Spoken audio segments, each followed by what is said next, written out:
تو مذاہب اور جماعتوں میں جن لوگوں نے تقسیم کیا ہوا ہے دین کو، تو 6 گروہ ہیں۔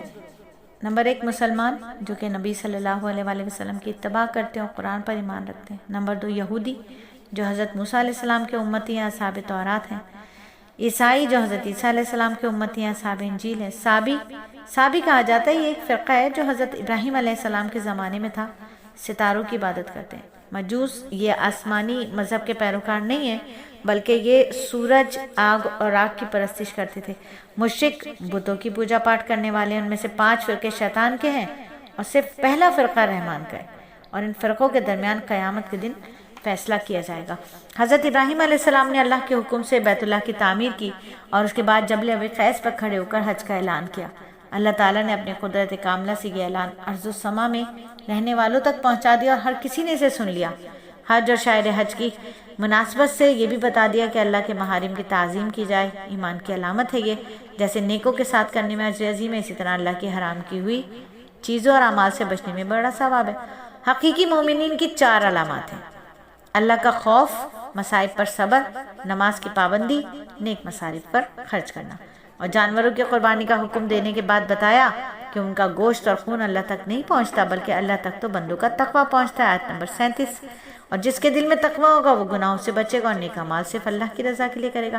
پھر مناسک حج کا ذکر کرنے کے بعد مسلمانوں کو جہاد و قتال کی اجازت دے دی گئی، کیونکہ کفار مسلمانوں کو اللہ کے دین سے اور مکے میں داخل ہونے سے روکتے تھے۔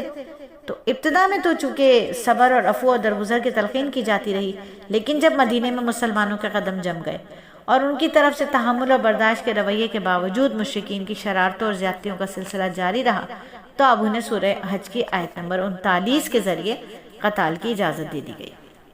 متعدد صحابہ اور تابعین کی رائے یہ ہے کہ تقریباً 70 آیات میں ہاتھ روک کر رکھنے کی تلقین کے بعد یہ پہلی آیت تھی جس میں قتال کی اجازت دی گئی۔ ساتھ ہی جہاد کی حکمت بھی بیان کر دی گئی، وہ یہ کہ اگر اللہ جہاد کی اجازت نہ دیتا تو پھر دشمن خود سر ہو جاتے اور اہل کفر مومنوں پر چھا جاتے، جس کی وجہ سے عبادت خانے ویران ہو جاتے۔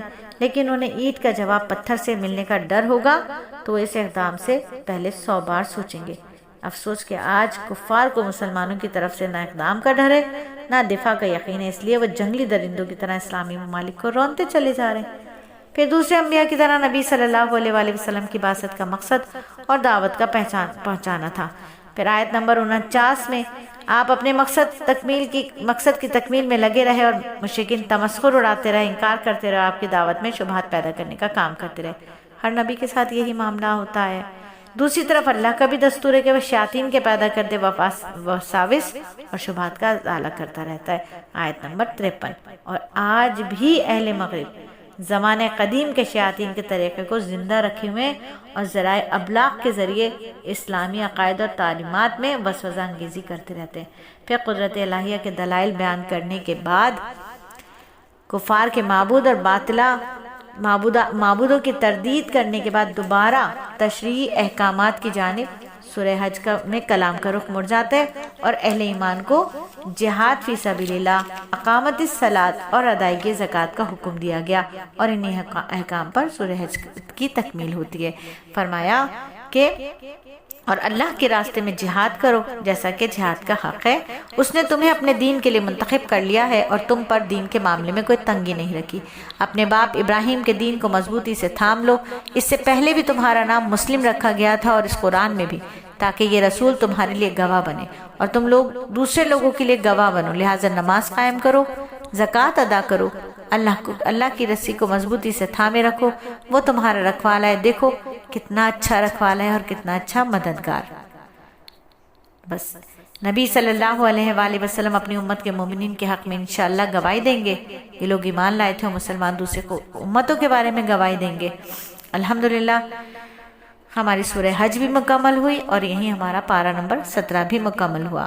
اللہ تعالیٰ سے دعا کرتے ہیں کہ اللہ تعالیٰ اس خدمت کو اپنے فضل و کرم سے قبول فرما کر باقی صورتوں کو بھی اپنی رضائے کامل کے مطابق تکمیل کی توفیق عطا فرما دے۔ اللہ تعالیٰ ہمارا پڑھنا پڑھانا قبول فرما لے، ہم سب سے راضی ہو، آمین ثم آمین۔